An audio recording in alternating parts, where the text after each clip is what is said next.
Do you find yourself struggling with how to study for the bar exam in the midst of big natural disasters like a hurricane?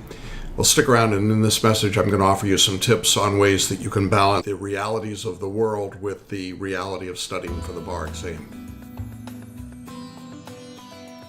I'm Jackson Mummy, the owner and founder of Celebration Bar Review, and for the past 25 years, I've helped thousands of bar takers, people just like you, to make their next bar exam the last bar exam.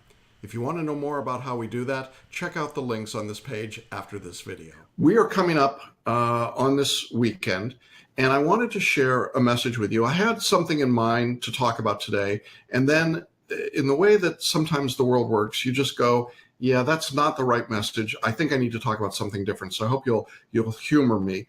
What I want to talk about today, I titled, When Studying for the Bar Exam Feels Selfish. Yeah, when it feels selfish. You know, keeping perspective during crisis, during the bigger things of the world, is really hard to do. I remember vividly, a little more than a year ago, being here in Orlando when the Pulse nightclub shootings happened, and it was right before the bar exam. And I remember how devastatingly difficult it was, particularly for our students here in Central Florida who were getting ready for the bar, some of whom knew people that were in the Pulse nightclub or had acquaintances or certainly were familiar with the city and that area. It was incredibly difficult for those individuals at that moment to keep their focus and to study. And frankly, there was a little bit of what I would describe as survivor's guilt because, well, here I am studying for the bar, but there's all this stuff going on. Now, obviously, what prompts me to talk about this today is the extraordinary devastation in Texas with Hurricane Harvey. This is something I talk about at a pretty deep personal level. Those of you that know anything about my story and Sarah's story may know that prior to Hurricane Katrina, Sarah and I had business interests in the city of New Orleans. We owned coffee shops, and our coffee roasting facility was in the warehouse district. When Katrina hit, we were actually in the line of the path of the storm. We escaped personally from the storm, only to see it literally wipe out our businesses and the city of New Orleans. After that period of time, we actually relocated into New Orleans, into the city, and we participated in the emotional and physical rebuilding of the city and of being part of the recreation of that great and amazing city. And so when I think about Katrina and what happened, I don't think of it as an event of 2 or 3 days. If you go to New Orleans today, there are still major sections of that area that look like the storm just hit. These kinds of problems do not get resolved, as you undoubtedly know and have heard. They don't get fixed overnight. They don't happen quickly. There won't be an immediate solution in Houston or in Texas. It may take a generation to return things to what we would think of as normal. Now, my point in talking about this today is to identify that for you who are taking the bar exam, this presents a real, and I think it is a very real challenge and a very real concern. I don't think you can look at everything that's going on and say, I don't care. I mean, I don't really think those are the kinds of people we have in our course, or generally the kinds of people that choose to go into law, in spite of what people think about lawyers. You know, lawyers are often the first responders now. How amazing is that? How different is that than it used to be? But my point is that right now you may be feeling a little conflicted, maybe a lot conflicted about what's going on as you think about Harvey. I know that I felt that way as we were doing the bar review business during Katrina and post-Katrina. I felt that way during the Pulse shootings and at other times, and I certainly feel that right now. I think that ultimately what this comes down to are two things: bandwidth and timing. When you're studying for the bar, right now, you have a finite capacity when it comes to bandwidth, and you have a finite capacity when it comes to timing. There's only so much of both that you can devote. And so I want to offer some concrete suggestions about what you can do to manage your bandwidth and manage your timing in dealing with these big national disasters. And, we're talking about Harvey, but it could be any number of other things. There's another big storm out in the Atlantic right now as I'm talking. There are obviously things going on around the world that are significant. And you might be sitting in California saying, well, we don't get hurricanes. Yeah, you get wildfires, or you might be in the Midwest and you get tornadoes, or you might be someplace where there are earthquakes. I mean, nobody's immune to this. It all happens all the time. So I want to offer several ideas here that perhaps will help you. The first is that to the extent that you are capable and able to do so, I would suggest that you be willing to offer your time and your talent to people that need the help right now. That is to say, I would like you to be proactive rather than reactive. You're studying for the bar, and that's really, really, really important because it only happens a couple of times a year. It's a game changer. It's a gatekeeper, and you can only do so much. But it does not take you off the hook from being able to offer time and talent. And there's lots of different ways to offer your time and your talent. It doesn't mean physically packing up and moving into Texas and helping distribute supplies. I mean, if you're there and you can do that, that would be great. But for most of us, it's really not so much about that. It's more about being proactive about what we can do to assist the people that we know. And most of us have some contact, some relationship to what's going on. And I'm going to suggest something at the end of here today that might allow you to do that in some way. But I don't want you to take the position that you simply don't want to know, don't care, and you don't want to be informed or bothered by what's going on out there. And I don't think those are the terms that most people would use, but I think there is this disconnect that we say, oh my gosh, I can't do anything. Well, you can't do everything, but you may be able to do something. And to the extent that you can do something, go ahead and do that. Be proactive about it. Can you help out through your church or through a community organization or through your school, or offer some way of assisting? Maybe you've got some clothes that you could pack up and ship to Houston to help people who need clothes, or blankets or something else. It doesn't have to be big items of service, but just some item of service. Now, why do I say to do that, besides the fact that it would help the recipient? I say it because it actually becomes a relief to you. It means that you're able to say, you know what, I'm aware that this is going on, and here's how I'm able to help. Maybe not a big deal. Maybe nobody else knows about it. It's just something that you can do. And once you've done it, I think it kind of clears the mental and emotional decks to allow you to then go back to your studies. So I would just encourage you to think about it. How could you offer your time, your talent, maybe some of your possessions to those who are in need? In the same way, my second suggestion is be compassionate. Be compassionate. One of the things that makes me nuts about bar takers is how incredibly self-absorbed and selfish we can be. That we think that the entire world is interested in our bar exam because it's so incredibly big to us. We just assume that it's incredibly big and important to everybody else, and we lose all sense of proportion.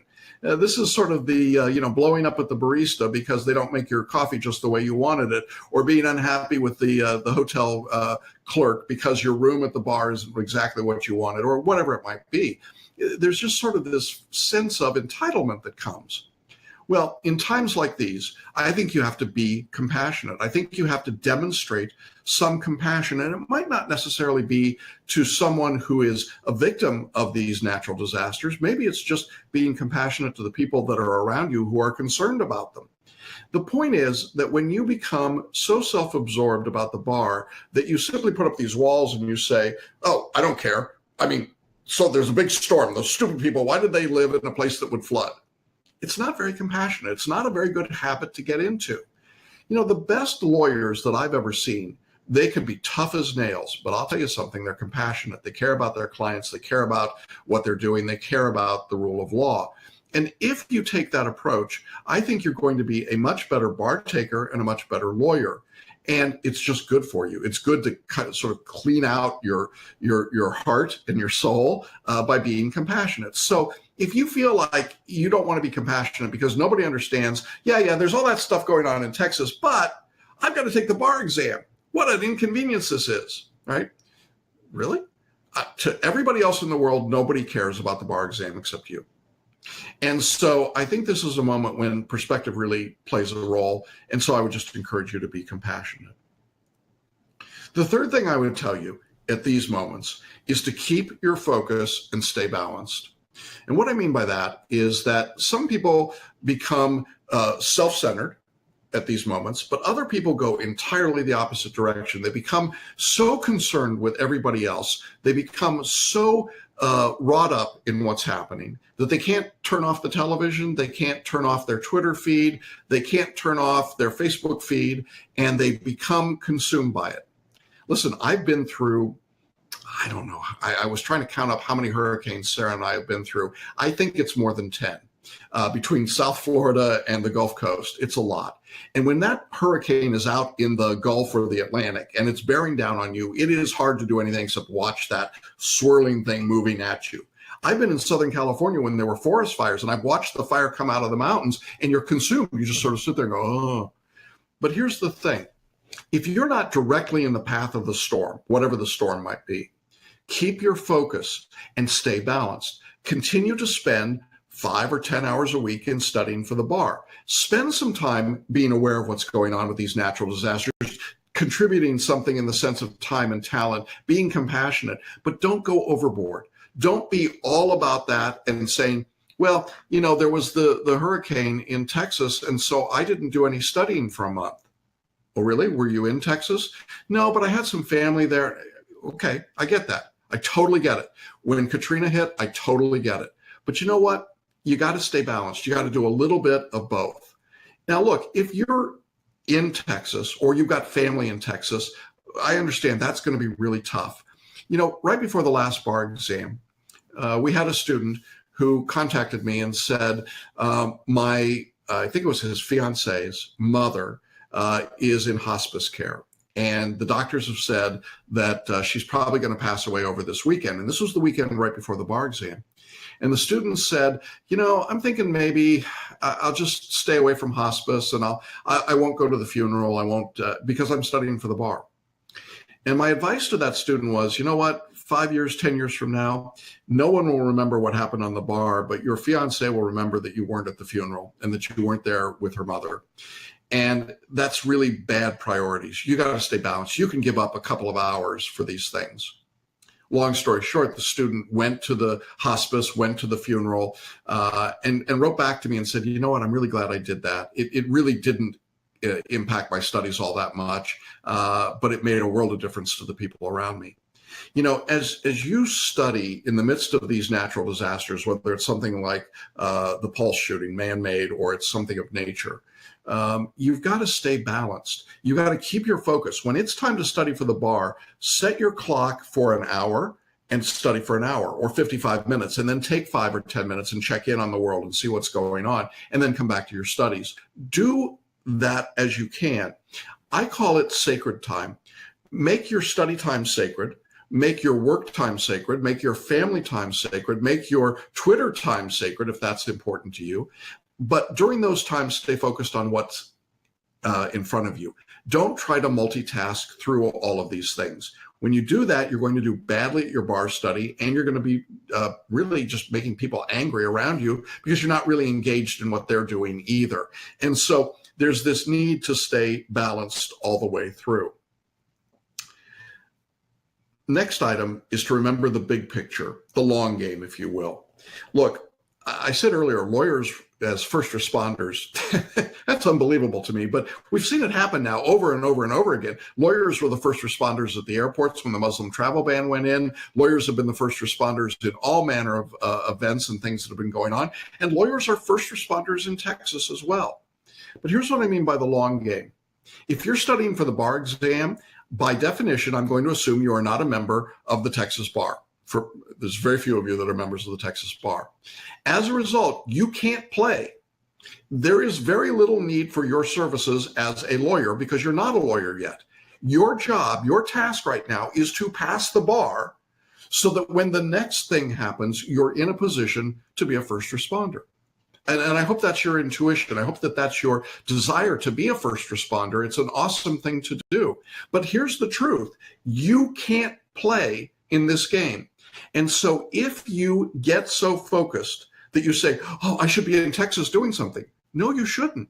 You're not a member of the Texas bar or a bar that's allowed to go in and practice. Now, if you are a member of another bar and they've said, in Texas, we'll let you come in and help out pro bono, maybe you should consider doing that for a week or a few days or whatever it might be. But for the vast majority of you listening to this message, you're just not there yet. Your job is to get there. And you can't get there unless you do the work. So in a sense, I'm giving you permission to be a little selfish. You've got to do first things first. The first thing for you is to pass the bar. Then you can go be a kind and gentle and compassionate member of our profession, I hope. But for right now, if you're thinking, well, I can't study because I really got to go and help out in Texas, well, no, you can't. I mean, you really can't. So that's where we are. Now, I said at the very beginning of this that I thought it was important to contribute something, to offer time and talent, but I want to give you something that's concrete that you can do right now. June's going to put up an item on your display, which is an opportunity to contribute to a very specific cause in Texas, in Houston. Many of you know that here in Celebration, I was part of the Celebration School for over a decade.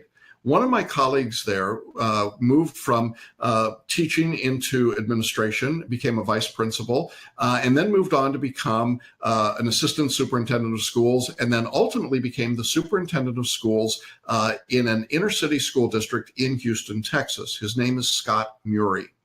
Scott is a very dear friend of mine. He is an incredibly compassionate, warm, caring Christian man who has devoted his entire life to his students.